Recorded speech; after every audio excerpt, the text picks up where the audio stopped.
What if stones could speak to us? What if the silent faces carved into ancient walls could tell us their secrets?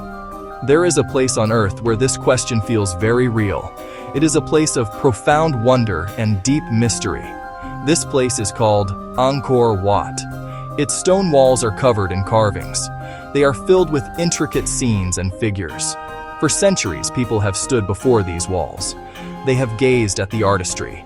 They have felt the weight of history. And they have asked a simple, powerful question. What are these stones trying to tell us? The story of Angkor Wat is a journey of discovery. It is an attempt to decode a message left for us, written in the universal language of art. These carvings are more than decoration. They are a library. They are a testament. They are a puzzle box waiting to be opened. They depict epic battles. They depict celestial dancers. They show powerful kings and humble farmers. Every figure, every gesture, every symbol was placed with intention. Understanding this intention is the key. It is the beginning of a conversation with a civilization that vanished long ago, leaving behind these magnificent echoes in stone. To embark on this quest is to become a detective of history. Step by step, we will begin to understand the hidden code of Angkor Wat. And in doing so, we may understand a little more about ourselves. To find Angkor Wat, you must travel to the heart of Southeast Asia.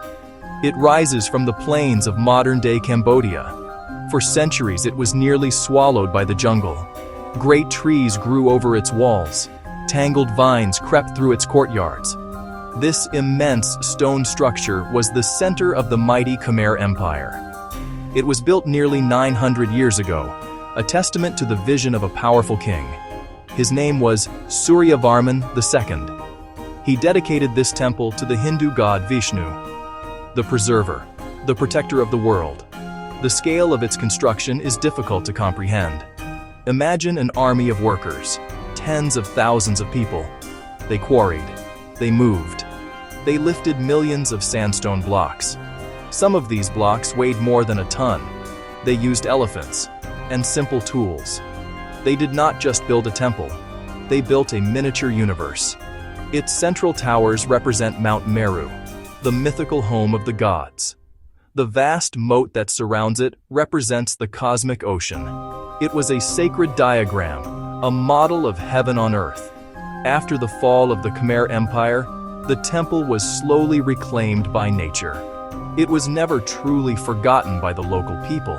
They knew its power and its sacredness. But to the outside world, it became a legend. It was not until the 19th century that French explorers brought its splendor back to the world's attention. The process of clearing the jungle and studying the temple began, and it continues to this day. Today, Angkor Wat stands as a symbol of Cambodia, a source of national pride, a place of pilgrimage. It has transitioned from a Hindu temple to a Buddhist one, its spiritual life continuing unbroken through the centuries. But its greatest treasure is found on its walls, the bas-reliefs, the long galleries of carvings where the true story is told. A window into the soul of the Khmer civilization. To understand Angkor Wat, we must learn to read these remarkable, intricate, and deeply meaningful carvings. At first glance, the carvings of Angkor Wat can be overwhelming. There are miles of them. Long panels stretch across the galleries, teeming with thousands of figures. They seem to flow like a river of stone. But these are not random images. They are carefully composed messages. They are like the pages of a sacred book, meant to be read in a specific order. To read them, we must first learn the method. It is a simple process, a way of looking that unlocks the meaning hidden in plain sight. It is a journey of careful observation and thoughtful questioning. The first step is simply to look. We must train our eyes to see the details. We must notice the posture of a figure, the object in their hand, the expression on their face. Is the person a warrior? A dancer? A king? Are they holding a weapon, a flower, a sacred object? The artists of Angkor were masters of detail.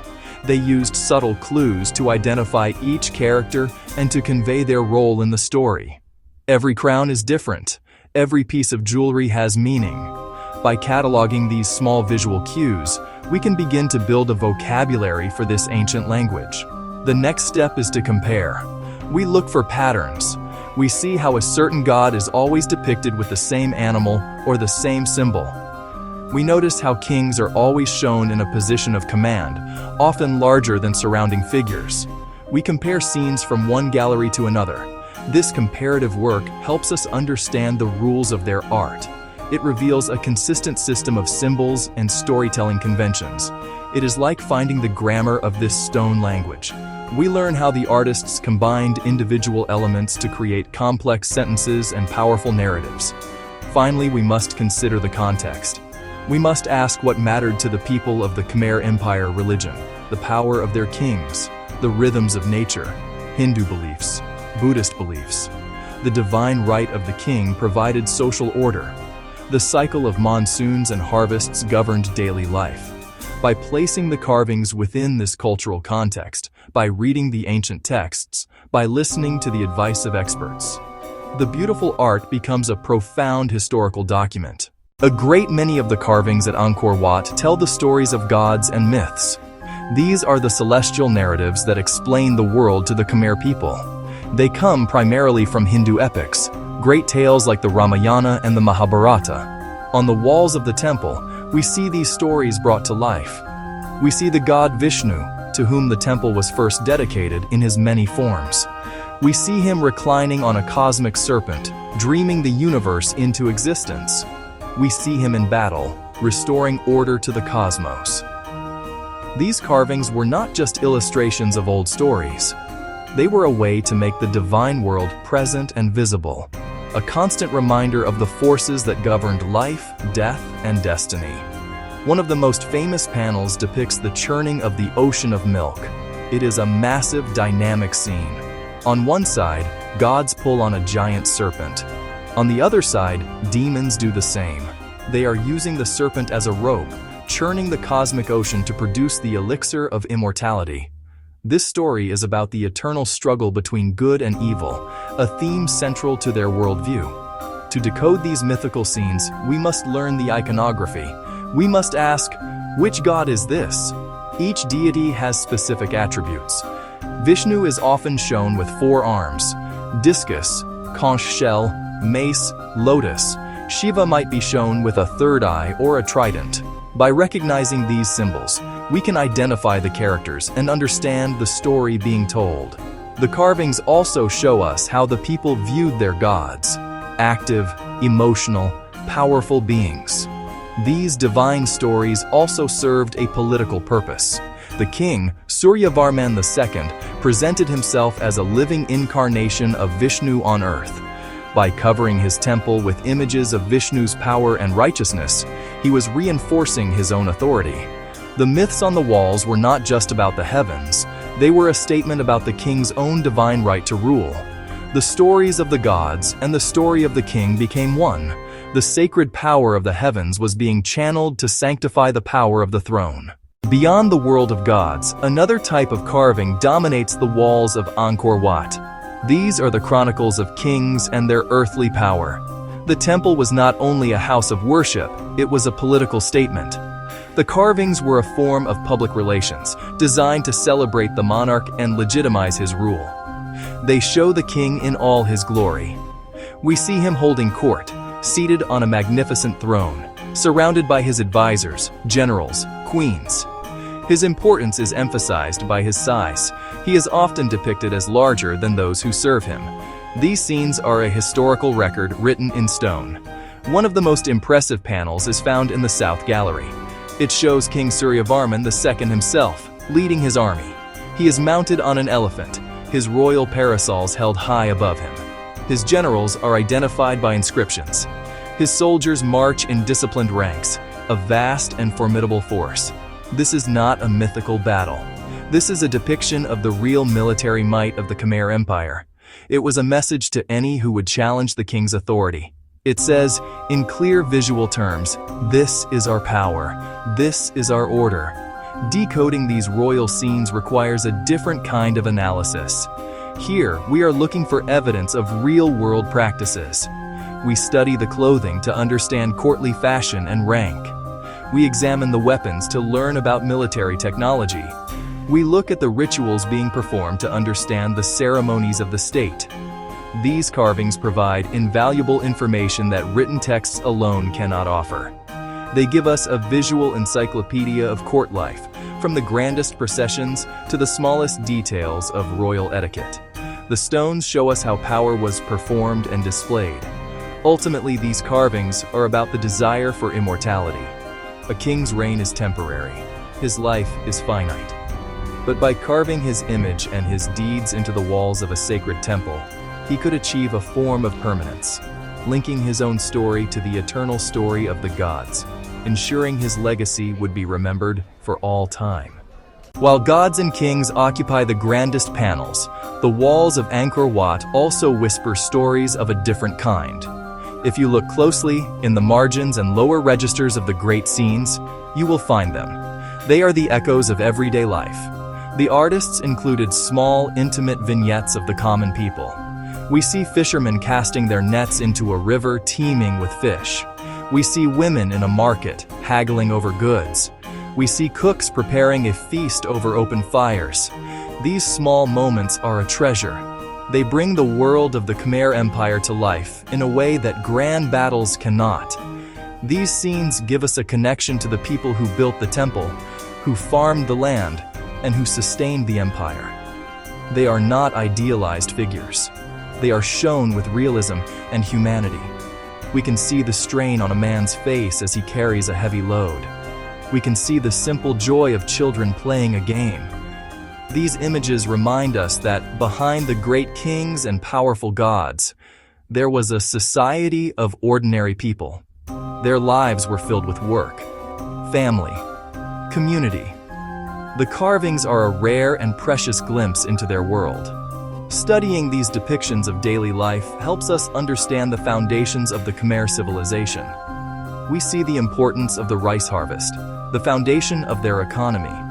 We see the variety of animals they kept and the wild animals they encountered. We can even see details of their homes and the simple furniture they used.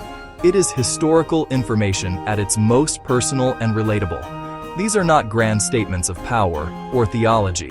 They are quiet observations of the human condition, recorded with care and artistry by the sculptors. In a way, these are the most powerful carvings of all. The names of the kings may fade from memory. The specific meanings of the myths may become obscure, but the image of a mother holding her child or of friends sharing a meal is timeless. It speaks to us directly across all barriers of time and culture. It is a reminder that the people of Angkor were not so different from us. They loved, they worked, they worried, and they found joy in the simple moments of their lives. These carvings are their quiet, enduring legacy. As much as we have learned from the carvings of Angkor Wat, the temple still holds its secrets close. It is filled with puzzles, anomalies, scenes that defy easy explanation. Some figures seem out of place. Some symbols are unique, found nowhere else. Panels where the carving style changes abruptly, suggesting a different artist or a later addition. These mysteries make the study of Angkor compelling. They challenge our assumptions. They force us to keep asking questions. Each puzzle invites us to dig deeper into the creator's minds. One famous puzzle, an image that looks like a stegosaurus, a small carving hidden among conventional animals on a temple gate. How could an animal long extinct appear on a 900-year-old wall? Some say it's proof of ancient knowledge. Some even claim humans and dinosaurs coexisted. Skeptical scholars offer other takes. Perhaps it's a rhinoceros seen against leaves, or a mythical creature from the artist's imagination. The truth remains elusive. A small, persistent question mark on the wall. Other puzzles involve the narratives themselves. Some battle scenes don't match the Hindu epics they should depict. Character arrangements are odd. Battle outcomes unclear. That has spawned new theories. Maybe the artists weren't just copying stories. Maybe they were creating new versions, blending myth with contemporary events. The carvings operate on multiple levels of meaning. Solving them needs a multidisciplinary approach. Art historians analyze style. Archaeologists examine repairs and alterations. Epigraphers work on worn inscriptions. Sometimes the answer comes from treating the temple as living.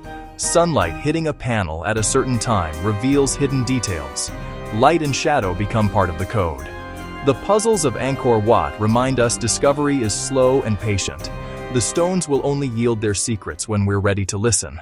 So how do we, in the 21st century, continue to unlock this ancient code? The process has evolved dramatically. It begins with technology. Researchers now use high-resolution photography, laser scanning, to create perfect digital models of the carvings. This allows them to zoom in on the tiniest details without ever touching the fragile stone. They can manipulate the light in a virtual environment, revealing textures and marks that are invisible to the naked eye. These digital archives are an invaluable resource, preserving the carvings against the ravages of time and allowing scholars all over the world to study them. Once the images are captured, the work of interpretation begins. This is a collaborative effort. Historians of the Khmer Empire, scholars of religion, art historians who can trace stylistic evolution. They compare the scenes at Angkor Wat to similar carvings at other temples, to descriptions found in ancient Sanskrit, Old Khmer inscriptions. Each field provides a different piece of the puzzle.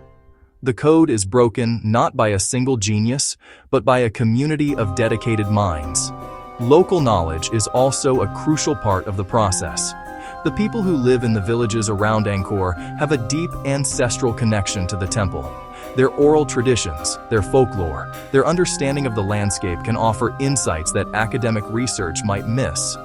A story passed down through generations might explain a mysterious symbol. A local elder might know the traditional name for a figure.